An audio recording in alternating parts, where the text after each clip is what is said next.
Friends, સ્વાગત છે તમારું મારી યુટ્યુબ ચેનલ ધર્મિષ્ઠાની રસોઈમાં। આજે આપણે બનાવીશું ડુંગળી બેસનનું એકદમ ટેસ્ટી શાક। તો આ શાક બનાવવા માટે આપણે ડુંગળી લીધેલી છે 2 નંગ અને બેસન લીધેલો છે 1 કપ। ડુંગળીને આપણે આ રીતે લાંબી સ્લાઇસમાં કટ કરીને લીધેલી છે। તો આ રીતે ડુંગળીના આપણે લચ્છા અલગ કરી લેશું તો ઇઝીલી આ રીતે લચ્છા અલગ થઈ જશે। અને તેમાં આપણે મીઠું ઉમેરી અને થોડી વાર માટે રહેવા દેશું। તો આ રીતે આપણે 1/4 ચમચી જેટલું મીઠું ઉમેરી મિક્સ કરી અને તેને સાઈડમાં રાખી દઈશું। તો જ્યારે પણ કોઈ શાક ન હોય ઘરમાં ત્યારે એકવાર આ રેસીપીથી ડુંગળી બેસનનું શાક બનાવીને ટ્રાય કરજો। હવે ગ્રેવી બનાવવા માટે આપણે આદુનો ટુકડો અને 6-7 લસણની કળી મિક્સર જારમાં ઉમેરી દઈશું અને 2 આપણે તીખા લીલા મરચાં લીધેલા છે તે ઉમેરી દઈશું। 1 નંગ ડુંગળી જેને આપણે રફલી સુધારીને લીધેલી છે તે ઉમેરી દઈશું અને 2 નંગ ટમેટાને ઉમેરી દઈશું। ત્યારબાદ આપણે તેમાં 1 ચમચી જેટલું જીરું ઉમેરીશું અને 1 ચમચી જેટલા આપણે ધાણા ઉમેરી દઈશું। જો તમારી પાસે ન હોય તો તમે ધાણા જીરું પાવડર પણ ઉમેરી શકો। હવે આપણે પાણી ઉમેર્યા વગર જ તેની પેસ્ટ છે તે તૈયાર કરી લઈશું। તો આ રીતે આપણી ગ્રેવી છે તે બનીને તૈયાર છે। હવે આપણે વઘાર કરવા માટે પેનમાં તેલ લઈ લેશું। તો આપણે 3 મોટા પાવડાના માપથી તેલ ઉમેરીશું। તેલનું પ્રમાણ આ શાકમાં આપણે વધારે જ રાખીશું।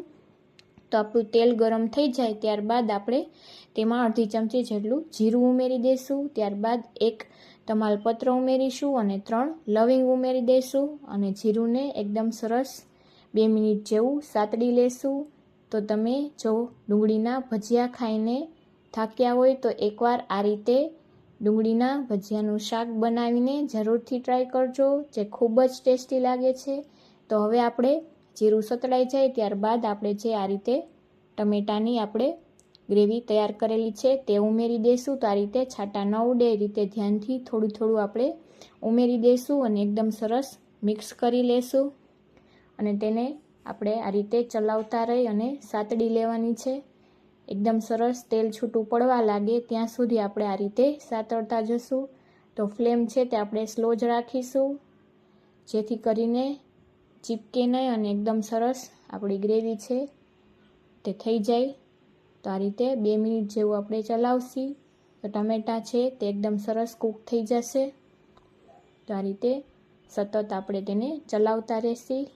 તો આ શાક છે તે રોટલી, પરોઠા, ભાખરી સાથે ખાવામાં ખૂબ જ ટેસ્ટી લાગે છે।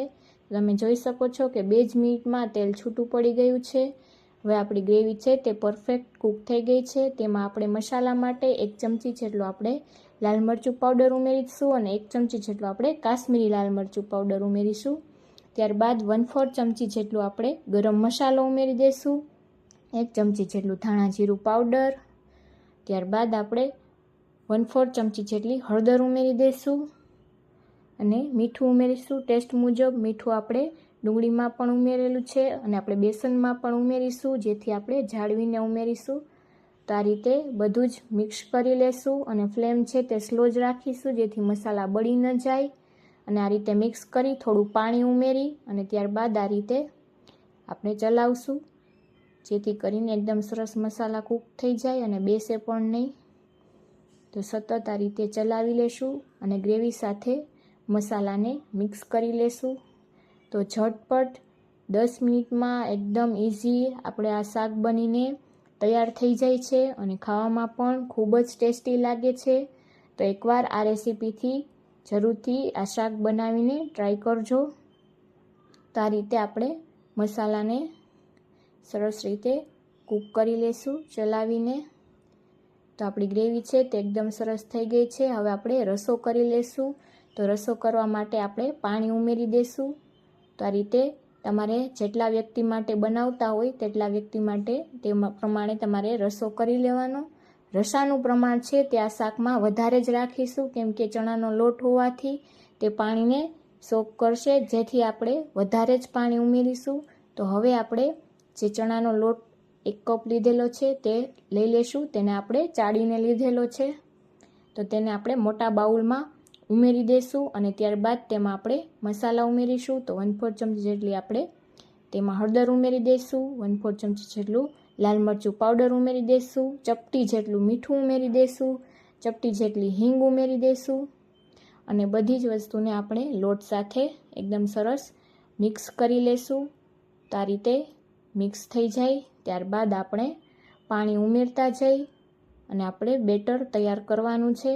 તો જે રીતનું આપણે ભજીયાનું બેટર તૈયાર કરીએ છીએ, ડુંગળીના ભજીયા માટેનું, તે રીતનું આપણે બેટર તૈયાર કરવાનું છે.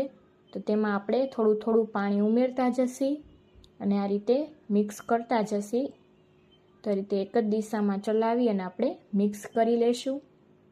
તો ઈનો કે સોડા વગર પણ એકદમ સરસ આપણા આ ભજીયા છે તે આપણા ગ્રેવીમાં મિક્સ પણ થઈ જશે અને એકદમ સરસ ફૂલીને તૈયાર થશે. તો આ રીતે થોડું થોડું આપણે પાણી ઉમેરતા જઈ અને મિક્સ કરવાનું છે. એકસાથે આપણે પાણી નહીં ઉમેરીએ. આ રીતે થોડું મિક્સ થઈ જાય ત્યારબાદ ફરીથી પાણી ઉમેરી અને આપણે એકદમ સરસ મિક્સ કરી લેશું. તો આ રીતે આપણે મીડિયમ થીક એવું બેટર તૈયાર કરવાનું છે ભજીયા માટેનું.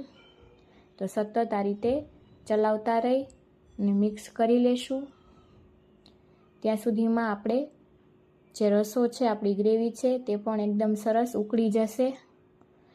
તો આ રીતે એકદમ સરસ મિક્સ થઈ જાય ત્યારબાદ આપણે ડુંગળીને ઉમેરવાની છે. તો ડુંગળીને આપણે આ રીતે પાણી નીચોવીને ઉમેરી દેશી. આપણે ડુંગળીમાં મીઠું ચડાવીને રાખેલી હતી, જેના લીધે તે એકદમ સરસ બેસન સાથે મિક્સ થઈ જશે. જો આપણે પાણી ન ઉમેરત તો ડુંગળી છે તે છૂટી પડી જાત. તો આ રીતે મીઠું ઉમેરીને રાખી અને ત્યારબાદ આ રીતે તમે બેસનમાં ઉમેરશો તો એકદમ સરસ ડુંગળી છે તે બેસન સાથે મિક્સ થઈ જશે અને આપણે જ્યારે તેને પાડીશું શાકમાં તો એકદમ છૂટી પણ નહીં પડે. તો આ રીતે તેને એકદમ સરસ મિક્સ કરી લેશું. તો બરાબર મિક્સ થઈ જાય ત્યારબાદ આપણે તેને આપણા શાકમાં ઉમેરતા જશું. તો જે રીતે આપણે ભજીયા પાડીએ એ રીતે આપણે થોડું થોડું આ રીતે બેટર લેતા જશું અને ઉમેરતા જશું. તો આપણો રસો છે તે પણ એકદમ સરસ ઉકળી ગયો છે. હવે આપણે તેમાં પૂરી કઢાઈમાં આ રીતે છૂટા છૂટા ભજીયા પાડી લેશું. તો આ રીતે તેને ટચ કર્યા વગર જ આપણે પાડવાના છે. તો છે ને એકદમ ઇઝી રેસીપી, ઓછી મહેનતમાં અને એકદમ ઘરના જ મસાલામાંથી ઝટપટથી બનીને તૈયાર થઈ જાય છે અને ખૂબ જ સરસ ટેસ્ટી ખાવામાં પણ લાગે છે. તો આ રીતે બધે જ આપણે આ રીતે ફેલાવી દઈશું અને આપણે તેને ચલાવશું નહીં, છૂટા છૂટા આપણે પાડી લેશું. તો આ રીતે બધા જ પડાઈ જાય ત્યારબાદ આપણે થોડી વાર પછી તેની સાઈડ ચેન્જ કરીશું. તો થોડી જ વારમાં આપણા ભજીયા છે તે એકદમ સરસ ઉપર આવી જશે. આ રીતે બધા જ મેં પાડી લીધેલા છે. તો થોડી જ વારમાં તમે જોઈ શકો છો કે આપણા ભજીયા છે તે એકદમ સરસ ઉપર આવી ગયા છે અને સરસ ફૂલેલા તૈયાર થયા છે. હું તમને આ રીતે ચમચામાં બતાવીશ. તમે જોઈ શકો છો કે એકદમ સરસ આપણા ભજીયા છે તે થઈ ગયા છે. તો હવે આ રીતે તેને આપણે મિક્સ કરી લેશું અને 2 મિનિટ જેવું આપણે તેને થવા દેશું. તો 2 મિનિટમાં એકદમ સરસ ગ્રેવી, રસો અને આપણા જે પાડેલા ભજીયા છે તે એકદમ સરસ મિક્સ થઈ જશે. તો હવે આપણું શાક છે તે તૈયાર છે. ઉપરથી આપણે તેમાં 1 ચમચી જેટલી કસૂરી મેથીને આ રીતે મસળીને ઉમેરી દઈશું, જેનો ટેસ્ટ એકદમ સરસ આવે છે. તો તે જરૂરથી ઉમેરવી અને ઉપરથી થોડા ધાણા ઉમેરી દઈશું અને ઠંડુ કરી સર્વ કરી લેશું. તો તમને જો મારી આ રેસીપી ગમી હોય તો વિડીયોને લાઈક કરજો, શેર કરજો અને કોમેન્ટમાં જરૂરથી જણાવજો કે આ રેસીપી કેવી લાગી. નેક્સ્ટ કઈ રેસીપી જોવી છે તે પણ કોમેન્ટમાં કહેજો. અને જો ચેનલને સબસ્ક્રાઈબ ન કરી હોય તો કરી લેજો. Thank you for watching.